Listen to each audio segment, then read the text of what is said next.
Alors, bonjour, j'espère que vous portez très bien.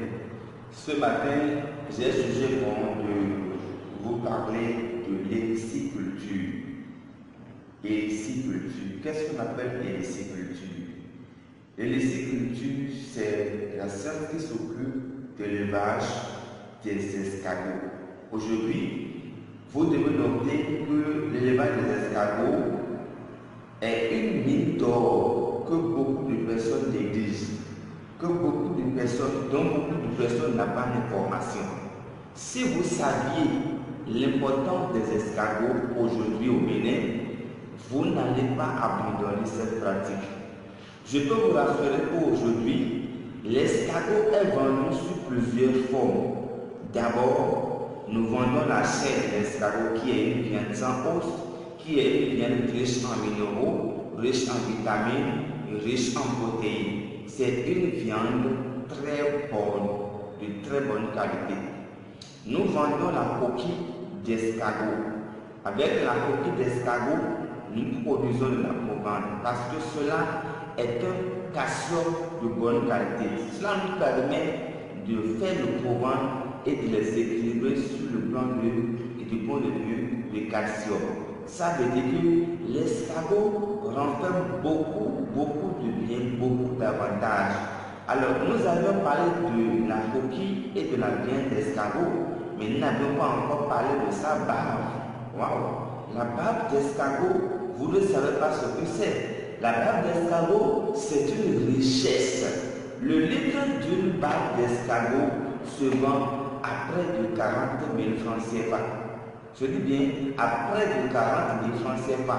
C'est une substance qui est beaucoup plus utilisée dans le domaine de cosmétique. Avec la barbe d'escargot, nous faisons du savon. Avec la barbe d'escargot, nous faisons des pommades. Nous faisons des huiles essentielles qui permettent de travailler la peau. La barbe d'escargot, la barbe d'escargot élimine tout ce qui est cellules mortes, peut-être sur votre corps ou sur votre visage. Il suffit même de passer la barbe d'escargot crue sur vos visages et tout ce qui est cellules mortes sur votre visage disparaîtront. Voilà donc l'importance. Élever les escargots vous permet de vendre d'abord la chair, vous permet de vendre la coquille d'escargot, vous permet de vendre également la barbe qui est vraiment recherchée en Afrique aussi, de par une part des pays occidentaux. C'est une richesse, c'est une mine d'or que beaucoup de personnes n'ont pas encore découvert. Alors ce matin, j'aimerais vous parler de comment entretenir donc son escargot. D'abord, je vous annonce que je forme des escargotières. Voilà, ces formes d'escargotières que je forme, c'est des escargotières de bonne qualité qui vous assurent, qui vous garantissent une meilleure rentabilité dans votre élevage d'escargots. Donc, ces escargots ne sont pas plus chers. En tout cas, contactez-moi. Seulement, vous laissez-moi un message dans le commentaire et nous discuterons du prix de ces escargotières-là. Alors, vous devez disposer de vos escargotières. Il y a ce qu'on appelle la biosécurité. Lorsque les escargots ne sont pas en sécurité, ils ne pourront pas se multiplier. Ils ne pourront pas donc grandir ou ils ne peuvent pas avoir de croissance. Vous allez ramasser régulièrement des cas de mortalité juste parce que votre escargotière ou vos escargots ne sont pas sécurisés. Alors, demandez-moi comment sécuriser donc ces escargots. Vous voulez élever des escargots, vous devez mettre en place des règles d'hygiène, des règles de sécurité pour que ces derniers soient en sécurité. Vous allez voir que ces escargotières que j'ai placées, j'ai mis leurs pieds, d'accord? Les pieds ont été placés dans des huiles à moteur usées. Huile à moteur usée. Vous achetez des boîtes de tomates, vous y mettez des huiles à moteur usées. Donc, chaque pied sera plongé dans une boîte à tomates remplie d'huile à moteur. Alors, ça empêche en réalité les nuisibles d'escalader jusqu'à atteindre l'escalotière. Ça empêche les fourmis maillants. Vous devez noter que l'ennemi juré des escargots, c'est des fourmis maillants. Lorsque la fourmi pénètre votre escargotière, il rentre dans la coquille et là, il commence à piquer les escargots et ils meurent plus tard. Donc, vous devez empêcher ça.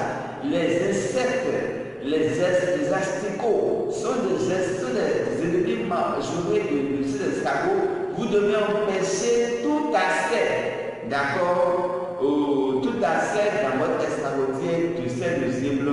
Donc, pour les empêcher, vous placez donc les tomates, les boîtes de tomates remplies de la moteur usée que de la manière dont je l'ai fait là. Donc, vous le faites exactement comme ça. Alors, vous devez placer vos escargotiers dans un endroit bien frais. Dans un endroit bien frais. Vous devez arroser régulièrement les escargots.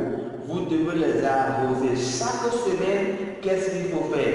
Moi, comment je gère les escargotiers? Chaque semaine, je fais un lavage. Je les désinfecte. Avec quoi? Avec l'eau de Nîmes. Je triture, d'accord, la feuille de Nîmes. Et comment l'appelle-t-on? Vous placez la feuille de Kinima, la feuille de Nîmes, vous cherchez, vous triturez dans l'eau. Vous cherchez le basilic, tchayo, vous triturez également. Si possible, le moringa aussi, vous triturez les trois feuilles ensemble.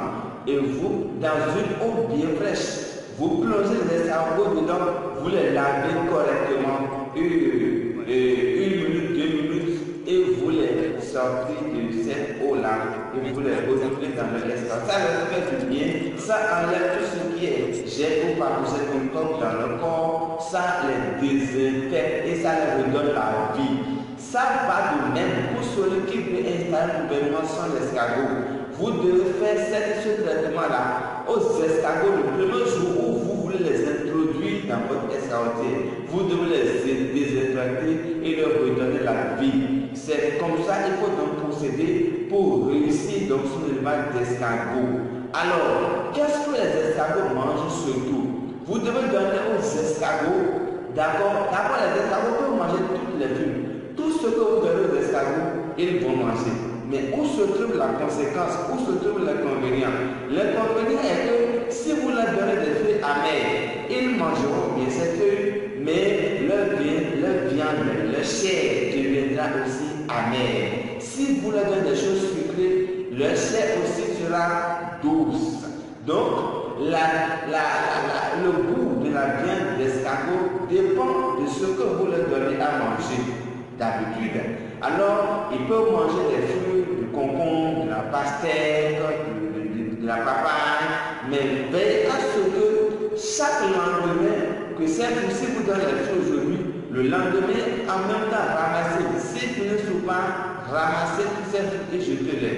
Parce que, à force de les laisser dans les sagotières, les fruits commencent à pourrir. Et cela peut donc occasionner l'apparition des escargots, des asticots ou des mouches blanches dans votre escargotière, ce qui est nuisible aux escargots. Il faut donc beaucoup veiller sur cela. Vous pouvez aussi leur donner des légumes, de la grande morelle courante, de la marante qu'on appelle à forte terre, du basilic, en tout cas toutes les feuilles, la feuille de taro, la feuille de taro, glyciama, la feuille de terre aussi vous pouvez leur donner. Vous pouvez donner toutes les feuilles sauf les feuilles amères pour empêcher donc que cette viande devienne amère. Si vous avez aimé cette vidéo, likez la vidéo, partagez-la, abonnez-vous massivement et vous verrez encore beaucoup plus de vidéos sur donc la réussite de l'élevage d'escargots et vous n'aurez plus de problèmes dans votre escargotier. Merci d'avoir suivi avec attention cette vidéo. Génas Nagan, je suis technicien agricole. Je vous remercie.